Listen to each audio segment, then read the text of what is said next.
Nous allons remettre la parole à Pierre Blériot-Niémec, cette fois-ci, pour la dénonciation de ce lundi matin. Alors, parfait, ici, TVB, c'est comme s'il avait lu dans la boule de cristal, mais je vais vous prendre par un autre bout. Je ne dénonce pas ce matin les poubelles dans la ville de Yaoundé, en tant que saleté, non.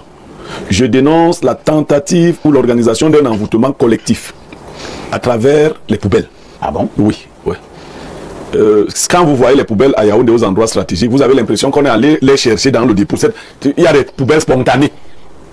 Quand allez à Ifoulane là, c'est pas qu'il y avait une poubelle et elle a grandi parce qu'Isaac ne venait pas enlever, non.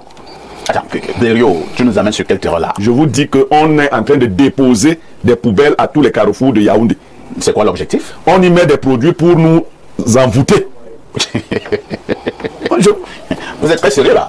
Je vous dis qu'on dépose. Les poubelles ne peuvent pas apparaître d'un trait à ce niveau partout au même moment. Je dis des lieux où il n'y avait pas de poubelle. C'est-à-dire il n'y avait pas une poubelle là pour qu'on dise qu'on a ajouté et puis elle est devenue grande. On a créé partout des poubelles. Et des gens sont chargés nuitamment d'y mettre des produits que nous devons respirer. Nous devons les respirer en vue de perdre la tête. Parce qu'aucun pays sérieux ne peut accepter qu'il y ait dans la capitale. J'étais à Soa dans la nuit, prendre un traitement. Quand je rentrais, je me suis rendu compte qu'on a tout fait pour que la poubelle bloque la route. C'est-à-dire vous devez à tout prix marcher sur la poubelle. Il y a de l'espace. Et c'est ainsi qu'on a envahi tous les carrefours au même moment. Alors, Blériot, vous êtes en train de faire une dénonciation d'un autre style ce matin. Oui, c'est ce que ça donne froid au dos. Oui, mais vous avez suffisamment enquêté. Mais je vous ai déjà dit, moi je connais la mystique des poubelles. Vous croyez que c'est parce qu'on ne peut pas avoir l'argent pour enlever les poubelles? Vous pensez que c'est pourquoi? Il y a les poubelles partout. Pourquoi? Parce qu'il n'y a pas les mairies. Vous savez qu'il y a où des toits où nous nous trouvons a un service de poubelle, non? Ils ont acheté des voitures bleues là. Les camions bleus. Les camions bleus. C'est où? C'est où? Pourquoi vous ne voyez pas ça? Je dis qu'on est en train de nous... On est en 2025. Le projet, et vous allez voir, après ça, les Camerounais seront tranquilles. Dans quelques semaines, on va enlever toutes les poubelles. Et les Camerounais seront tranquilles, seront calmes. Parce qu'il faut que l'année se passe dans le calme. Ne pensez pas que ces poubelles sont gratuites, ne sont pas le fait de la saleté. Non, c'est un programme d'envoûtement collectif. Merci Pierre Blériot pour cette dénonciation d'un autre genre ce matin. Certainement que vous avez des éléments appropriés pour démontrer ce que vous êtes en train de dire. Je vais donc passer la parole à un homme politique. Il s'agit d'Aimé Cyprien Olinga. La dénonciation de Blériot nous donne froid au dos. Hein. Votre réaction? C'est une dénonciation qui devrait donner froid au dos. Mais je dois rassurer les uns et les autres. Moi, je ne serai pas envoûté. Oui, c'est clair. Certains vont résister. Moi, je ne peux pas être envoûté. Ça, c'est impossible. Moi, je suis adossé sur des divinités qui sont plus puissantes que l'envoûtement que vous voyez là. Donc, je dois aussi dire à nos compatriotes, surtout aux révolutionnaires, de ne pas avoir peur. Parce que parfois, la sorcellerie, au village, on nous disait, lorsque le projet des sorciers est déjà mis à découvert, il perd toute puissance et toute substance. Maintenant qu'on sait, maintenant que les Camerounais et le monde entier sait que les poubelles que nous observons partout, c'est pour envoûter les gens, c'est pour envoûter les Camerounais, c'est pour qu'ils perdent la tête, qu'ils aillent mettre le bulletin de la flamme au lieu de mettre celui du FDR. Oui, ça ne se passera plus. Rassurez-vous, c'est terminé ça. Donc ils pensent à autre chose. Maintenant, je voudrais demander au maire, maintenant que votre programme d'envoûtement collectif est mis à main, débarrassez les poubelles, cherchez autre chose tranquillement. D'ailleurs, si vous avez été envoûté comme ça. Mais, écoutez, j'ai dit que cette fois-ci, ça ne passera pas. Ça ne passera pas parce que le projet est déjà mis à découvert. La sorcellerie, lorsqu'elle est découverte, elle n'a plus de puissance, elle n'a plus d'impact. Mais je dis aussi qu'au lieu d'envoûter des gens, au lieu d'envoûter les Camerounais, il faut travailler. La meilleure forme d'envoûtement d'un peuple, pour qu'il vous suive, pour qu'il vous adoube, pour qu'il vous adule, c'est d'être de nuit comme de jour à son service. C'est d'exécuter les projets de développement qui améliorent les conditions de vie des populations. C'est d'être aux côtés de ces populations lorsqu'elles sont en souffrance, qu'elles sentent que les autorités dont elles se sont données sont effectivement à leur service et participent à leur épanouissement. Ce n'est pas passer des décennies à ne rien faire, mais à la veille de chaque élection, aller prendre des produits je ne sais pas où, en Inde ou je ne sais pas où, pour envoûter les gens. Ça, c'est une mystique qui risque même de terminer très mal. On sait parfois comment des régimes qui ont passé le temps à envoûter les peuples sont finis. Regardez un peu comment Mobutu et les autres sont finis. Très bien. Merci. Dieudonné Tédissé, vous êtes également un homme politique. Est-ce qu'il faut toujours se dire que lorsque vous avez un fait, surtout lorsqu'il surgit subitement, est-ce qu'il faut toujours prendre ce fait au premier degré? Le cas des poubelles de la ville de Yaoundé nous intéresse particulièrement ce matin dans le cadre de la dénonciation. Parfait. Je voudrais appréhender sous un angle beaucoup plus avancé. c'est de l'incompétence. Parce que voyez-vous, on a atteint le fond. Les gens sont dans le messianisme politique. Croient que c'est, au lieu d'apporter des solutions, comme disait le président Cyprien tout à l'heure, on cherche des choses surnaturelles. La poubelle, c'est de l'argent. Vous allez en Italie, si vous amusez à la poubelle, la mafia peut finir avec vous. Cette poubelle-là peut constituer une niche d'emploi et une niche de richesse. Comment? Au lieu de passer le temps à faire des envoûtements, nos mairies pourraient passer en politique de BOT, Build, Operate and Transfer. On confie la poubelle à des entreprises qui ne se contentent pas de ramasser, qui ramassent, transforment pour produire le compost, pour pouvoir produire l'énergie, produire le gaz. Et ça crée des emplois. Ce qui suppose que les milliards que les communautés urbaines, que l'État verse sans publicité à Isaac et aux autres ne sera plus versé. Parce que désormais, c'est eux qui vont plutôt payer une redevance à l'État parce qu'on leur a donné la poubelle qui est une source de richesse. Vous parlez de Yaoundé. Aujourd'hui, dans pratiquement toutes les villes du Cameroun, les mouches portent les vestes vertes, des cravates rouges. Comment ça? Vous voyez de grosses mouches rouges, des grosses mouches vertes. En 1990, j'étais encore tout petit, c'était le même scénario. Donc quand Béréo parlait tout à l'heure, gestement sourit. Et pour ceux qui ont fait Israël, la poubelle regorge les mauvais esprits. Et aller en Inde faire tout ce que, ou au Bénin, faire tout ce qui se fait là, chaque fois que vous avez utilisé les forces naturelles de façon incontrôlée, elles se retournent contre vous. Parce que le jour que ces forces que vous avez amenées vont commencer à vous bastonner, les populations ne seront pas avec vous. Donc, pour me résumer, la poubelle c'est de l'argent. Et il va falloir que les mairies... Est-ce que vous ont dit qu'ils veulent ce genre d'argent? Et ils ont certainement un autre projet. Toi, tu vois, en termes d'argent, en termes de transformation de ceci ou de cela, vous n'avez pas le même objectif. Mais enfin, nous n'avons pas le même objectif parce que il y en a qui pensent que l'inertie, c'est la solution pour pouvoir perdurer. Aujourd'hui, on pourrait résoudre ce problème de poubelles de façon efficace en séquençant les poubelles depuis les maisons, parce que vous avez les dégradables et les non dégradables qui pourraient être séparés depuis les maisons et éviter qu'on se retrouve avec ce genre de situation. Dans des villages sérieux, on interdit aux femmes enceintes de passer à côté de la poubelle, on interdit aux personnes sérieuses de passer à côté de la poubelle parce qu'il y a des mauvais esprits. Bon, s'ils ont fait le choix d'utiliser ça comme le moyen pour eux de perdurer, ça ne va pas marcher parce que nous ne serons pas envoûtés. Les Camerounais sont devenus beaucoup plus intelligents. Tout à fait. Les Camerounais sont devenus beaucoup plus intelligents. Paul Fils et Lundou, nous parlons des poubelles de la ville de Yaoundé ce matin avec un angle tout particulier, un angle surnaturel, un angle qui nous amène au paranormal, un angle un tout petit peu mystique. Vous pensez que nous exagérons ou alors il ne faut pas prendre cette situation à la légère? En fait, je pense que le Cameroun est gouverné par la mystique. Ah bon? S'il faut, oui, il faut le dire aujourd'hui, parce que la longévité au pouvoir du président Paul Biya, sur l'escalade d'analyse politique, parce que tous les analystes politiques ont déjà échoué, ils ont toujours fait des fausses analyses sur un plan purement politique, on se trompe. Donc le Cameroun est plus paranormal, est plus dans le mystique aujourd'hui. Voilà pourquoi je souscris dans la même lancée que Blaireau pour dire que vraiment la poubelle n'est même pas un problème, mais c'est l'empoisonnement qui est là-bas derrière, parce qu'ils sont capables de résoudre ces problèmes-là. Mais ce sont des personnes qui se nourrissent des douleurs des populations. Il faut qu'on le sache aujourd'hui. Parce que je vois tous ces derniers temps, on célèbre la carte nationale d'identité en 48 heures. Je vous assure, j'ai fait ma carte en 2020. La seule chose qui avait changé là-bas, c'est journaliste, parce que c'était étudiant. La seule chose. Mais on m'a dit que double identité. Est-ce que c'est une double identité, le fait de changer de statut, on rentre dans double identité? Parce que là, je reste le même. Je suis né à Konaben, ça reste dans le même. Peut-être les autres activités. Mais comment donc comprendre qu'aujourd'hui, on arrive à célébrer qu'on a une carte nationale en 48 heures? Un exploit. Mais ça veut dire qu'à un moment donné, il y a eu des souffrances. On a vu des personnes pleurer. On a vu des personnes souffrir parce que sans carte d'identité, tu ne peux rien faire aujourd'hui. Et pour rentrer dans le champ qui est le nôtre aujourd'hui, sur le plan normal, ça ne s'explique pas. Comment on peut en arriver? Parce qu'on est arrivé même à 2 ou 3 ultimatums du Premier ministre pour dire que débarrassez-moi ces histoires. Ces histoires. Vous voyez un océan de poubelles devant vous. Voilà.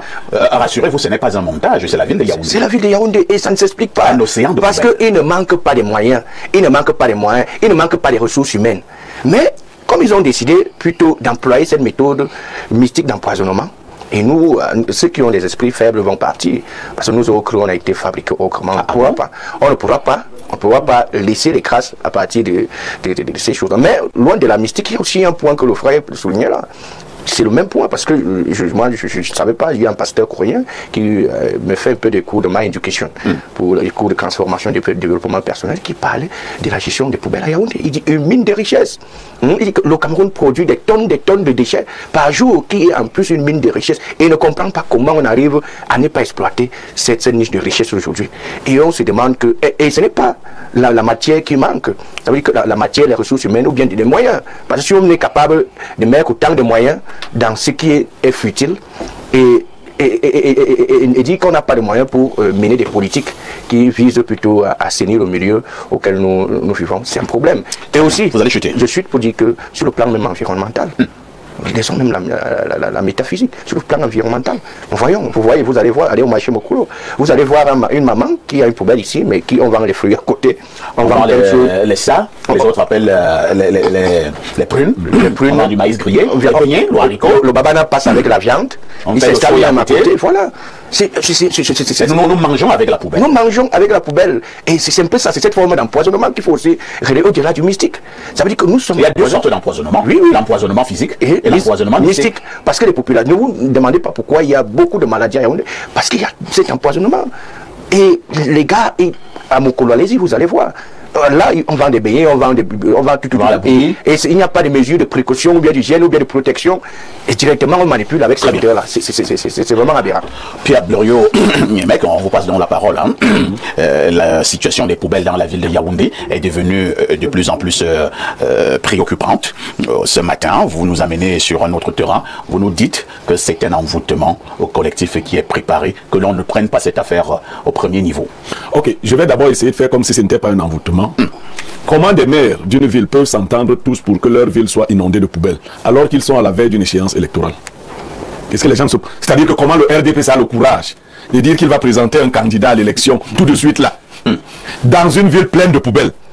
C'est-à-dire que les populations normales devraient dire que si vous ne pouvez même pas enlever la poubelle, qu'est-ce que vous pouvez faire? C'est-à-dire, comment vous allez faire campagne? C'est pas si vous voyez. C'est-à-dire, on est déjà dans l'obscurité, on n'a pas l'eau, bon, on dit que c'est Kamwata, on dit que c'est Eneo. Si vous ne pouvez pas enlever la poubelle, vous passerez comment pour faire campagne? Vous viendrez dire quoi? Parce qu'avant de construire ci ou ça, il faut moins que les rues soient déblayées. Non. Mais le RDP, c'est sûr qu'il va gagner l'élection. Les maires sont sûrs qu'ils vont être reconduits à Yaoundé, en dépit des poubelles. Ça veut dire qu'en fait, les maires et autres savent à quoi servent ces poubelles. Ah bon? Bien sûr. Chacun gère sa quantité de poubelles pour envoûter les gens de sa circonscription. Oh là là, c'est clair. Il faut monter les poubelles, faut parler. Je crois que ça, vous n'avez même pas filmé les vraies poubelles. Et ça, c'est des images peut-être d'une semaine.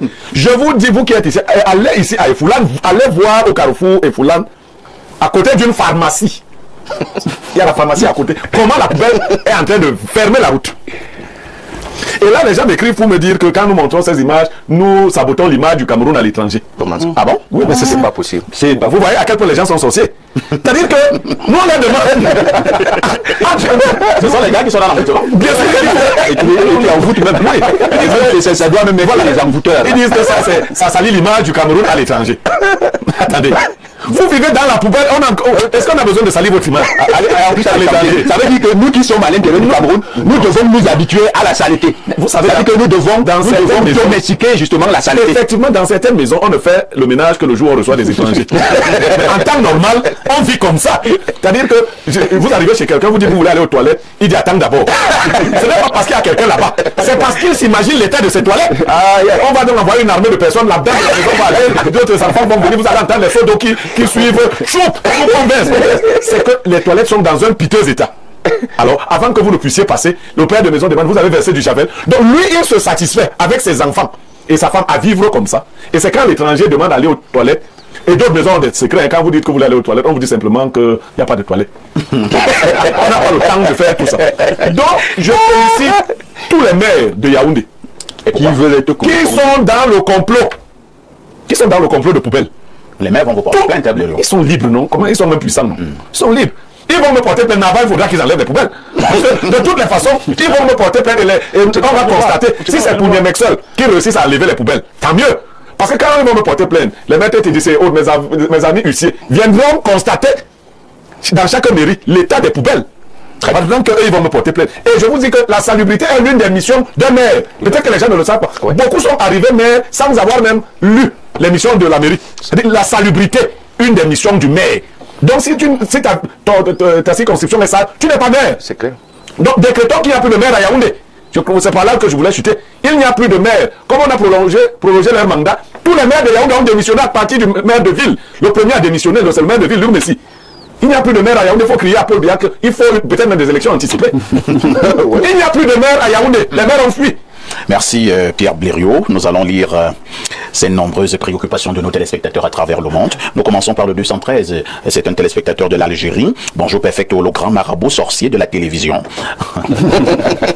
Blériot Niemek, normalement, ça, c'est une très bonne dénonciation que tu devais faire hier à Libre Expression. Une heure de très grande écoute. La politique n'est pas que institutionnelle, mais elle est aussi mystique et ésotérique. Vous croyez qu'un tel niveau de passivité et de on va faire comment de la part des Camerounais est simple? Les Camerounais sont envoûtés depuis longtemps. Et rassurez-vous, il n'y a pas que les ordures qu'on utilise pour envoûter le peuple. Mais il y a aussi des calebasses et des buffles noirs vivants qu'on a enterrés dans chaque rond-point et carrefour. Le jour où on va creuser nos carrefours et nos ronds-points, vous n'allez pas croire aux choses qui sont déterrées.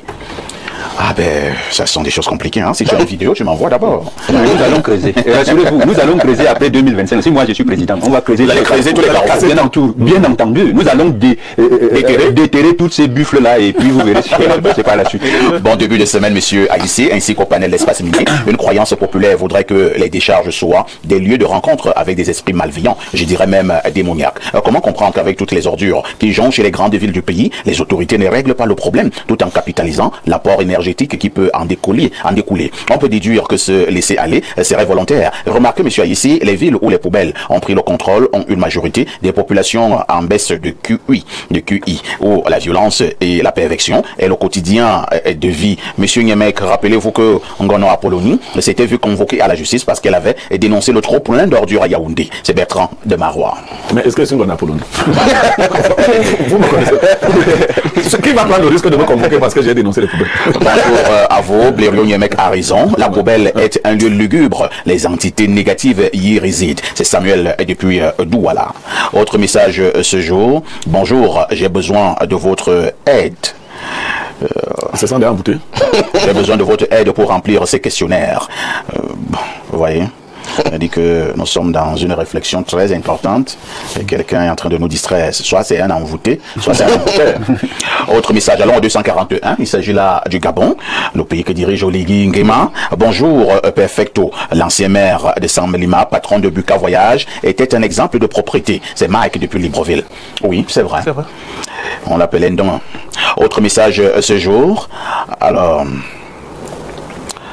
C'est une question très pertinente et préoccupante. Il est effectivement incompréhensible que les maires des communes des 7 mairies du Cameroun, je pense qu'il voulait dire de Yaoundé, laissent les populations être asphyxiées par les poubelles. La gestion des déchets est une responsabilité fondamentale des autorités locales et il est essentiel de prendre des mesures pour assurer la salubrité et la santé des populations. Plusieurs facteurs peuvent expliquer cette situation. 1. Manque de ressources financières, manque de capacités techniques, corruption, manque de sensibilisation, problèmes structurels. Il est essentiel que les autorités locales, les populations et les organisations de la société civile travaillent ensemble pour trouver des solutions à ce problème. Cela peut inclure l'amélioration de la gestion des déchets, la sensibilisation des populations et mobiliser les ressources, sans oublier de renforcer la gouvernance. Il est temps que les autorités locales et les populations travaillent ensemble pour résoudre ce problème et assurer la santé et le bien-être des populations. Bon, suite d'émission, c'est Omba Lucas depuis le Carrefour 8. Je dois dire que j'ai beaucoup condensé votre message. Hein? Alors, autre message ce matin, allons au plus 33, c'est la France. Bonjour à vous, les ayopistes du micro. Parfait, ici, vous parlez juste de Yaoundé. L'histoire là est partout. À Eboaloa, devant le lycée classique, c'est la magie. Les ayopistes vont tout nous montrer dans ce pays. Quand on croit avoir touché le fond, les gars nous disent que que vous n'avez... On a trouvé un nouvel abîme en dessous du fond. C'est la magie, mon frère. Autre message ce lundi, allons au 229. Le Bénin? Il s'agit du Bénin. Ah, le Bénin. Le Bénin. Peut-être qu'il est mieux placé pour en parler. Hein? Bonjour, parfait. Je voudrais reprendre gentiment votre invité qui, dans son intervention, a indexé le Bénin comme une destination où on vient faire des choses sombres. Le Bénin est une culture vaudou et fière. Nous assumons pleinement notre africanité et n'avons pas honte de qui nous sommes. On refuse désormais ces stéréotypes qui tentent à nous faire passer pour une terre de haute sorcellerie. On n'est pas plus sorcier qu'un Nigérian, qu'un Ivoirien Ivoirien ou un Camerounais. Nous avons juste décidé, dans un monde de globalisation à outrance, où on veut tout occidentaliser, d'afficher sans complexe notre culture, nos rites endogènes, notre spiritualité. Chaque religion a sa part d'ombre. Ce n'est pas chez nous qu'on trouve des gens qui tuent au nom d'un dieu pour une prétendue djihad. Ce n'est pas chez nous qu'on trouve des prêtres pédophiles. C'est François d'Assise, un béninois à part entière et fier. Ah, le béninois là est fâché. Hein. Moi, je défends pas d'autres. Cher béninois, calmez-vous. On a compris. Autre message ce matin, allons au plus 357. Il s'agit de quel pays là? Nous sommes là du côté de Chypre. C'est un téléspectateur du côté de Chypre. Bien le bonjour à vous, monsieur Aïssi, parfait, et à votre panel. Juste vous dire que je suis heureux de vous suivre en direct ce matin pour la dénonciation. Vraiment, le Cameroun fait peur. Si on vous montre la face métaphysique du Cameroun, en ce moment, vous n'allez vraiment pas croire. Les poubelles ne sont juste que les supermarchés des sorciers. Ah bon? Incroyable. Les poubelles sont les supermarchés des sorciers. Ça, je ne savais pas. Alors, prenons un autre message très rapidement. Bonjour, parfait Aïssi. À mon grand frère Blériot, toujours frais, plus que la fraîcheur. Joyeux anniversaire à notre jolie Jeanne-Rosine Vandor. Concernant les déchets dans les villes, ce n'est pas de l'incompétence, mais la sorcellerie. J'avais proposé mon expertise à certaines communes. Les exécutifs de ces institutions m'ont regardé comme un mauvais esprit et qui cherchait preneur. D'abord, qu'il leur a dit qu'on enfouit les déchets. Dans 10 ans, plus de la moitié des Camerounais seront atteints de cancer et des maladies hydriques. Abraham, spécialiste en assainissement, fils de Blériot depuis Ebois-Loire. Et le même Abraham me dit ceci. Il dit bonjour parfait, on doit appeler Yaoundé et Boalakun. Ouais, ceux qui nous suivent au Bangladesh ou au Bénin, et voilà, ça veut dire la poubelle pourrie. C'est comme ça qu'ils pensent qu'on doit appeler Yaoundé. Et voilà, on va voir, hein, que l'Assemblée peut valider. C'est Yannick qui cherchait un nom. Il a des propositions. Autre message ce matin, bonjour le sac de modérateur. En temps normal, on doit faire le concours de la ville la plus sale du Cameroun en imposant aux vainqueurs de prendre leur prix à Mondovision. Comme ça, on va mieux vendre l'image du Cameroun. Quel malheur de vivre à Yaoundé. Bonjour parfait ici. Une fois de plus, ton émission d'hier, c'était du nectar. Quelle modération. Merci. Bonjour parfait, c'est Nestor à Douala. Je vous assure que Douala avec la saleté, c'est très grave. La chaleur, plus mauvaise odeur, c'est un cortail dont vous n'avez même pas l'idée. Nous allons marquer une touche pause un peu loin des points.